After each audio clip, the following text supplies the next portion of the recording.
Belfort joins me now from Los Angeles. Joe, perfect analogy. Tulip mania, something right out the ground. And now we have potomania, marijuana mania, whatever you want to call it. Do you believe that, well, explain what you think's going on with pot stocks? Yeah, well, I was a huge bear on crypto, and I had a great call. It was at 20,000. I thought it was going to crash and burn, and it did, and I think it still goes low. But the marijuana is very, very different. I mean, it's a real business. So what you're going to see here is that you're going to have some very big winners and a lot of losers. So, you got to be very, very careful not to get caught up in these huge, hype bubbles, and because there'll be pump and dumps as well. But there's going to be some companies that really do, have long-term sustained growth, and there'll be fortunes made because it's a legitimate business. There's a huge demand for it. There's really, large margins right now. Those will collapse as the bigger players get in, but there's definitely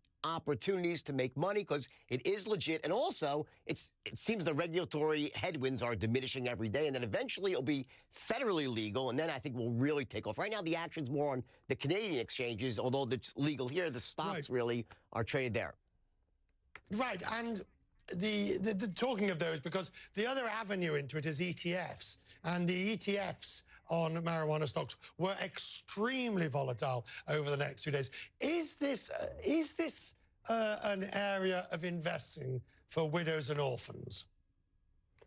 Only if you invest what you can afford to lose all of your money. I mean, but again, I'm actually bullish on it, but you got to be very careful. There's going to be, like anything else, there's going to be unscrupulous players that get in there and try to make the quick in and out, right? But here's the thing. I would really focus, if you're looking, I'm not going to recommend any particular company, but just be careful about, companies where you don't really know the manager has no track record, or there's not a big player behind it that has a banking connection. You have to be really careful with that stuff. But if you get involved with solid players and that have real IP, I think you can really make money here, but you got to be careful and don't risk more than you can afford to lose, because there'll be a lot of zeros along the way, but some big winners. It's legit.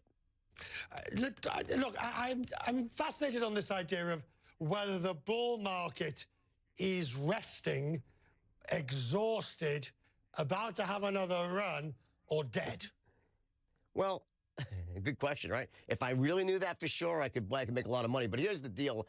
I think that, right, but given the outcome of the midterms, it really is going to depend on, is it going to be investigation after investigation or legislation? I think if legislation happens, you'll have a really long, sustained rally here. But if it turns into a fight between Democrats and Republicans, it can get really ugly really quick, because a lot of the rallies based on, and the economic rallies based on consumer confidence. And if it starts to become, massive gridlock and infighting, not more infighting than gridlock. Gridlock's not terrible, but infighting where everyone's subpoenaing, and that could be a real disaster for the market. I hope it doesn't happen. So, we were talking to our earlier guest about this. He was an economist, about this issue of gridlock, and the market likes gridlock. You represent the market. Do you like gridlock? Did your eyes light up and your heart flutter at the thought of the U.S. government becoming a gridlock for the foreseeable? Gridlock's not good for the long term, but remember, what gridlock means is nothing's really happening, which means there's certainty, right? And the market likes certainty. So if people think things are just going to stay the same, that represents certainty, which means stocks will probably tend to rise. Unfortunately, there are looming issues like a massive deficit, right, that has to be addressed. So, you can't ignore this forever, kick the can down the road for, till my kids are having kids, right? But, gridlock for the short term would probably, again, no guarantees, probably lead to higher prices. My guess. I notice what you say, your kids having kids.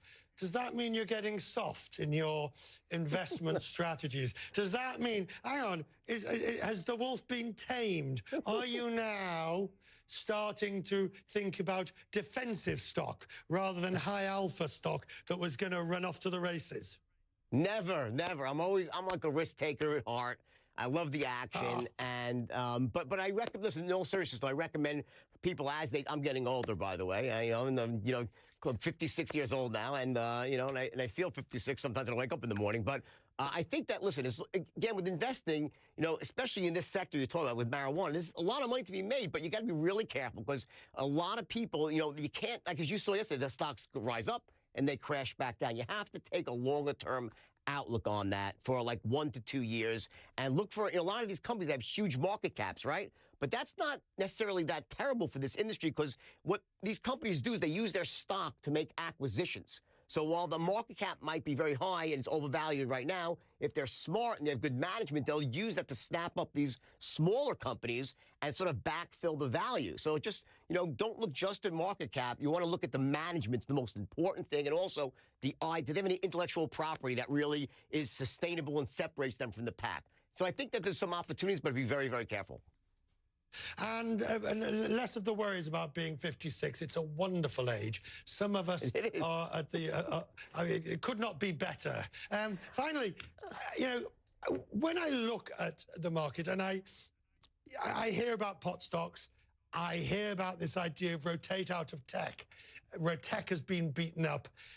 You see Amazon, which we all still use on a daily basis. I see Amazon down 25 to 30%. Nothing justified the overvaluations, but nothing really justified the sharp falls either, other than that's the wind changed.